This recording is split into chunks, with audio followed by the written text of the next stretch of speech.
I walked into the glittering chaos of the office holiday party feeling like a stranger in my own life. Twinkling fairy lights reflected off glass walls, laughter ricocheted against the polished floors, and the smell of overpriced catering mingled with a faint scent of perfume. I had never been a fan of these corporate gatherings, but Anna insisted I come. She said, "It'll be fun. I want everyone to meet you."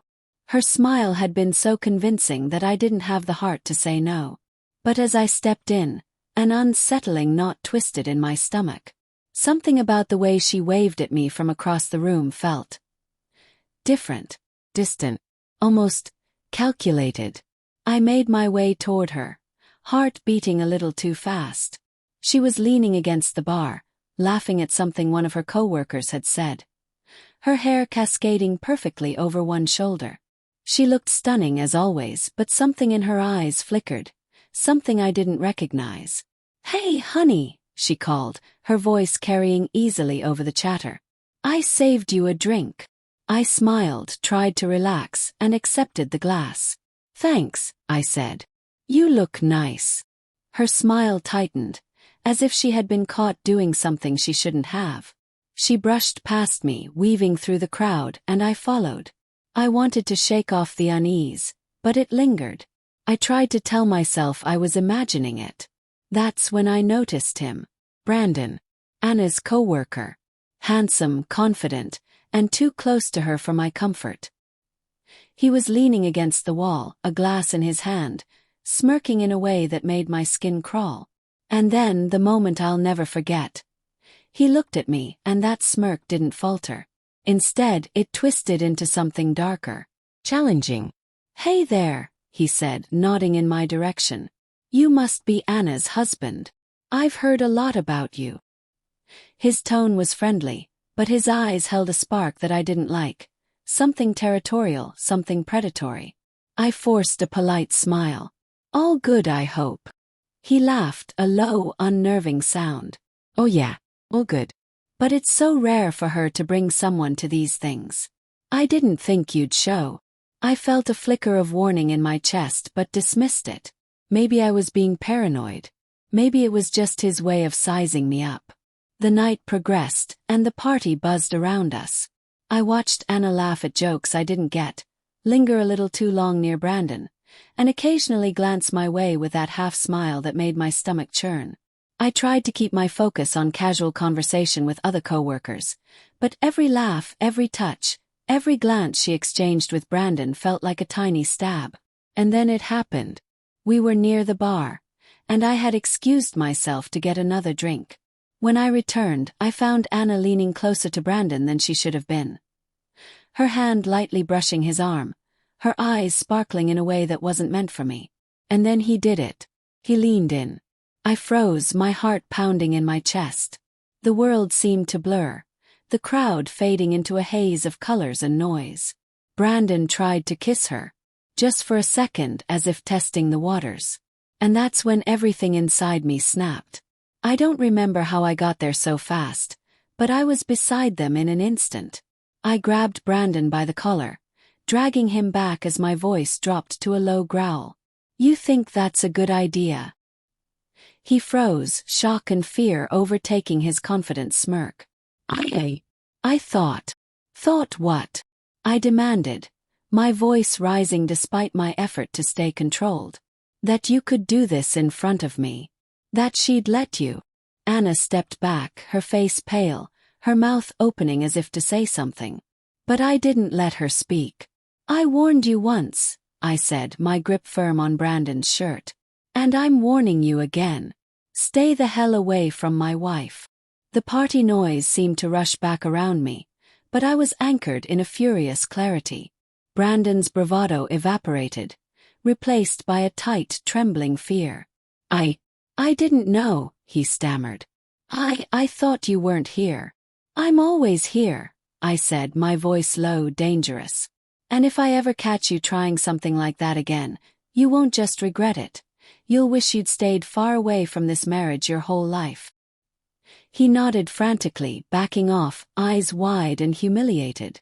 I released him, my chest heaving. Brandon melted into the crowd, avoiding everyone's eyes. I turned to Anna, who was trembling now, a mixture of guilt and panic in her eyes. "Anna," I said softly, but every word was heavy with the weight of betrayal. "What the hell was that?" Her lips quivered. I didn't mean." "You didn't mean," I echoed, feeling the icy burn of heartbreak. "You didn't mean to what? Let him flirt with you? Lean in for a kiss? Were you thinking about it?" She shook her head desperately. No. He was just, I don't know. I wasn't thinking."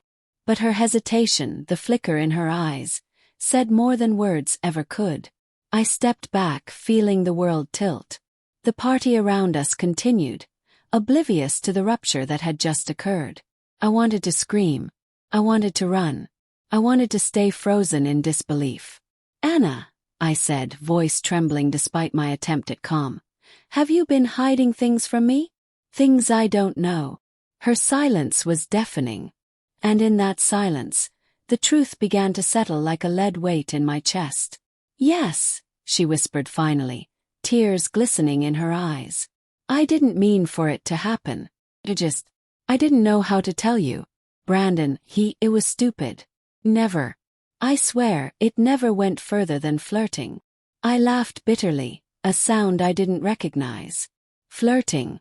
Anna, he tried to kiss you. Right in front of me. Flirting." I panicked," she cried, reaching for my hand, but I pulled away. "I swear. I was confused, and I didn't want to ruin everything. Our marriage, your trust. I was just what?" I demanded, my voice breaking. "Just playing with fire. Just testing how far I would let it go." Her shoulders slumped. "I didn't think. I was lonely. Work has been hard. Felt ignored. I know it's not an excuse. God, I'm so sorry." The words hit me like shards of glass. Ignored. Lonely. Betrayed. Every reason she gave was a dagger wrapped in regret, but the wound remained. I wanted to collapse, to scream, to cry. My chest felt hollow, and the world seemed unbearably bright and loud. I turned away, needing air, needing space to breathe. The party felt suffocating, the laughter and music mocking me. I walked outside, the cool night air slapping against my face. My hands were shaking.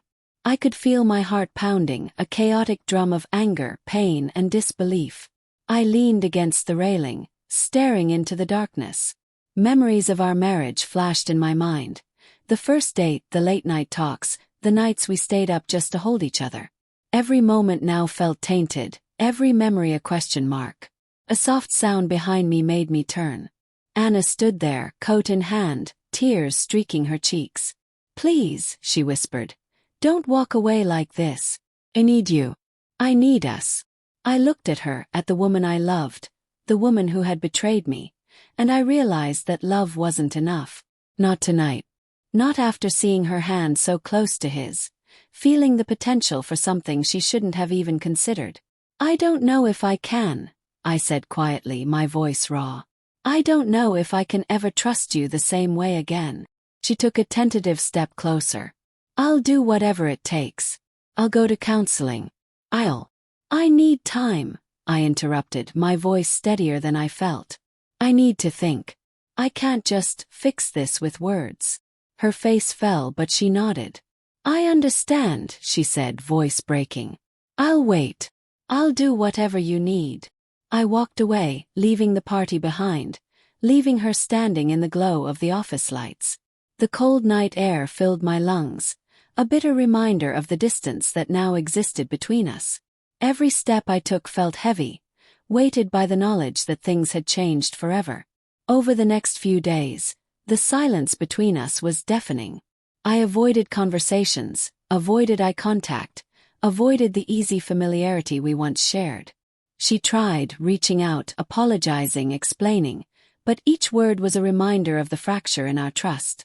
And then one evening she finally said what she had been avoiding. "I almost ruined us. I almost lost everything for something meaningless. I see that now. But I love you, and I will spend the rest of my life making this right if you let me." I looked at her, and for the first time in days, I saw the woman I married. The woman capable of love, capable of regret, capable of change. But I also saw the vulnerability, the uncertainty, the human flaw that made her, and us, real. I don't know if things will ever be the same, I admitted. But I can't decide right now. I need to rebuild, to understand what trust even means after this. She nodded, tears in her eyes. I'll wait, she said simply. I'll wait as long as it takes. The days turned into weeks, and slowly, painfully, we began the work of repairing what had been broken. Therapy sessions, long conversations, moments of honesty that cut deep, but also moments of connection that reminded me why I had fallen in love with her in the first place. And though the memory of Brandon's audacity and Anna's moment of weakness would never completely fade, it became a marker, a turning point where we had faced the fragility of love and the consequences of betrayal. We were scarred, yes, but also awake. More aware of each other, more honest, more human. And in that, perhaps, there was a chance. Not a perfect love, not a fairy tale ending, but a real one. One that could survive mistakes, temptations, and the darkness that sometimes lurks in the corners of desire.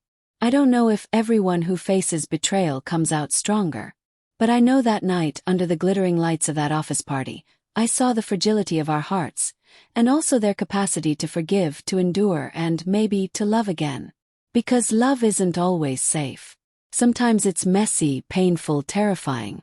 But sometimes, just sometimes, it's worth fighting for.